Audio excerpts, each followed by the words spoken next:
Overcoming the silence about sexual abuse in therapy. Sexual abuse consists of potentially traumatic events. Those affected have the difficult task of compiling a story of what happened so that they can continue to live. In therapy, however, they do not always find the support they need. Sexual abuse in therapy is surrounded by a good deal of silence. In fact, therapists learn not to push clients for information or ask them questions that may be too painful. However, this strategy, while respectful, does not seem to be very effective for those who have not overcome childhood sexual abuse. Therapy should try to uncover the taboo trauma of sexual abuse when it bothers the client.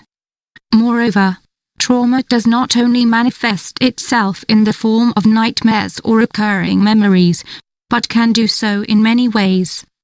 Therefore, professionals often have to be proactive to discover it. The client should not have to remember specific aspects and unnecessary details of the abuse. In fact, having been exposed to sexual abuse alone often causes those affected to feel guilt and shame. Therefore, they want to avoid telling their story and return to the experience. They want to avoid pain and not go through it again. The silence about sexual abuse in therapy. Sexual abuse and rape are taboo even among mental health professionals. Nevertheless, they are extremely common occurrences in our society. Sexual abuse is not linked to class, ethnicity, age, deprivation, gender or sexuality.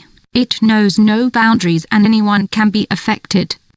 Neil Henderson, Chief Executive of SafeLine, released some alarming data on sexual abuse figures in the UK. He claimed that 1 in 5 women, left parenthesis 5.8 million, and 1 in 6 men, left parenthesis 4.6 million in the UK have experienced some form of sexual abuse since the age of 16. Furthermore, it is estimated that 1 in 10 children in the UK has been sexually abused.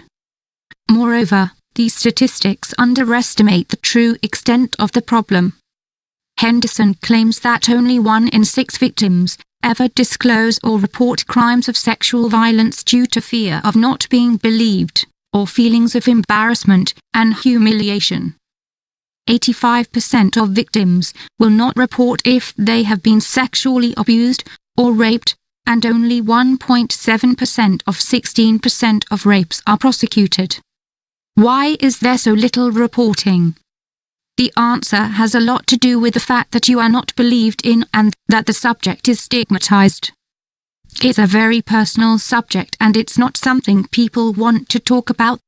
Therefore, mental health professionals must encourage, without forcing, people to talk about it. They need to raise awareness so that those affected know that it is not their fault and that they have someone with whom they can discuss the matter in confidence. People who talk about the sexual abuse they have been exposed to have a better chance of the event not becoming a trauma with debilitating effects. The effects of sexual abuse deserve special attention. The effects of sexual violence can be devastating and long-lasting, affecting not only the victim, but also family and friends, as well as society as a whole. In fact, many of Neil Henderson's patients suffer from depression, post-traumatic stress, anxiety, isolation, eating disorders, drug and alcohol abuse, self-harm and suicidal thoughts. E.g., 15% of all suicides and 40% of all homeless youth can be attributed to sexual violence. Without valid professional and personal support, victims are 4 times more likely to re-victimize. Long-term effects of everyday stress. Dr. Marianne Torp-Sensvigen conducted in-depth interviews with 10 victims of abuse and had 57 others answer a questionnaire. Few have studied this kind of everyday stress in people who have been sexually abused, but she explored the topic in her dissertation. We all experience stress in our everyday lives. However, suffering from sexual abuse translates into significant additional difficulty in dealing with stress. In fact, the researcher found a strong correlation between everyday stress and trauma-related symptoms. Her study further showed that the intensity of post-traumatic stress symptoms among severely sexually abused women was related to a high level of perceived daily annoyances, a low amount of daily positive stimuli, use of maladaptive coping strategies, and a low level of emotional stability. The results on the irritation improvement and coping scales are potentially interesting from an interventionized point of view. Aversive life events, such as sexual abuse, can be out of control for the woman who suffers from it. This is because they are in an obviously disadvantageous position in relation to their aggressor. However, the way in which they assess and deal with everyday events can be improved with interventions aimed at survivors.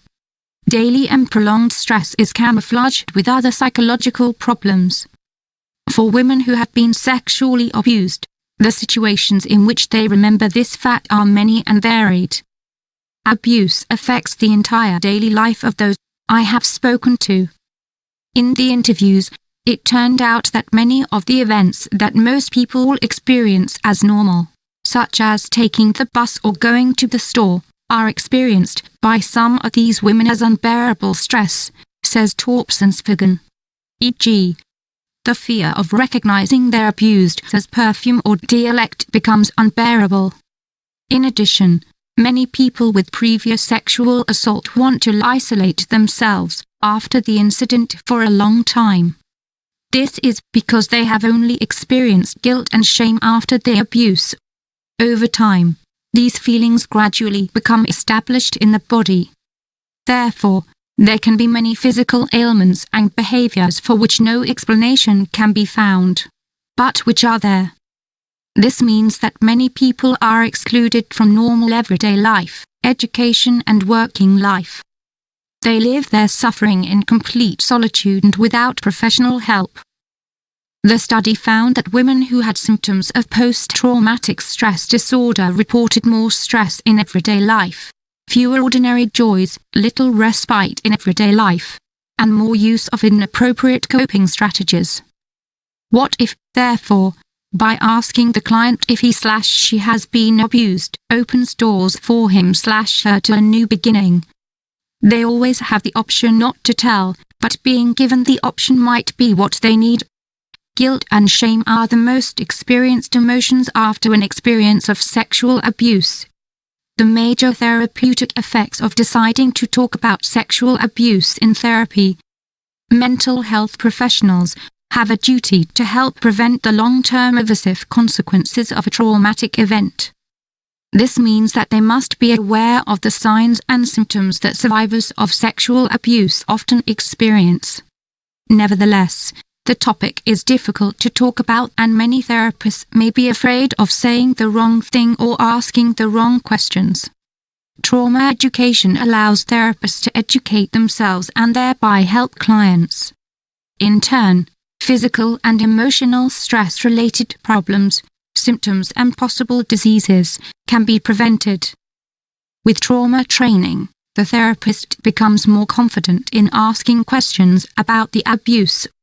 Consequently, clients recognize that they are part of the routine and do not feel bad about answering them. Therefore, more cases of abuse can be uncovered. It is extremely important to detect sexual abuse in therapy and encourage the client's expression of what has happened to them when they are clearly suffering. This means that they can be helped as quickly as possible. In the long term, it also means less stress and better coping strategies, which the clients will be extremely grateful for. The 3 types of loneliness when everything collapses. It's so important to have someone close when everything collapses. When the weight of life crushes our backs and makes us feel small. In those moments when we would be willing to make a deal with the devil to escape the misery. We feel that no one is closer to misery than us. We experience a loneliness. Mere mortals more mortal than ever. It's not about having someone take us to the surface. We just need someone to stop our fall. Someone who can come over for a few hours, with nothing but time, and say, I'm yours. You have my 5 senses.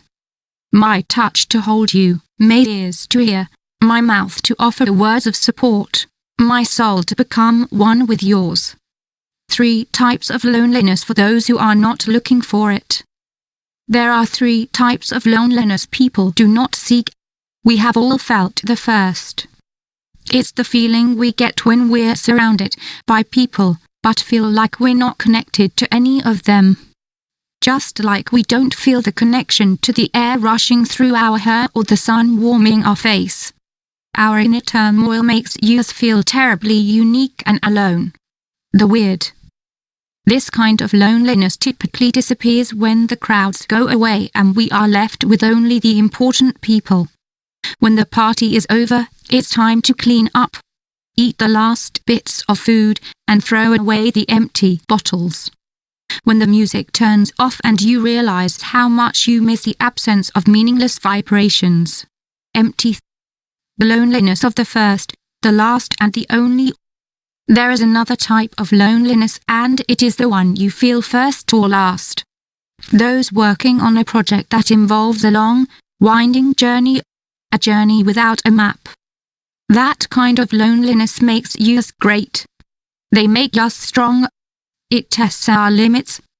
It's about doing something that we don't really know how to do, but do anyway. Although unsettling, these experiences are vitally important. This solitude is more positive. It leaves a taste of freedom on your lips. A feeling of go. In these situations, we must be our friends. We create a path for others, we go forward alone. Maybe others have walked similar paths, but we can't shake the feeling that no one understands us. After all, they haven't lived our lives. They have not gone our particular way. The worst loneliness. The last type of loneliness is the worst. It is looking around and not seeing anyone, feeling people fade into the distance even as you move forward to chase them until there are none left. You would like to think that eventually you will rise to the surface from this dark water and everything will be as it was before. Just like when you swam as a child, you will return to the surface and grace will give you breath. But now it's not just your lungs that are burning and you ask yourself if you really want to get back to the surface at all. It's different now. You feel like no one will miss you. It feels like there is nothing left. You can open your eyes, but there is no light. Only the shadows get smaller and smaller of them swimming above you as you sink. You want to get further and further away. Your cries are inaudible to those above you. You begin to believe that escape is impossible. You clench your fists and grab the water, but it slips through your fingers. But sometimes someone slows you down, catches you for a moment, and you regain your faith. You feel silly for having lost it, for having misjudged the distance between you and the others. Some will care enough to stop your fall. Others will stop it in a moment. You don't have to go through depression alone. If you are having suicidal thoughts, talk to someone right away.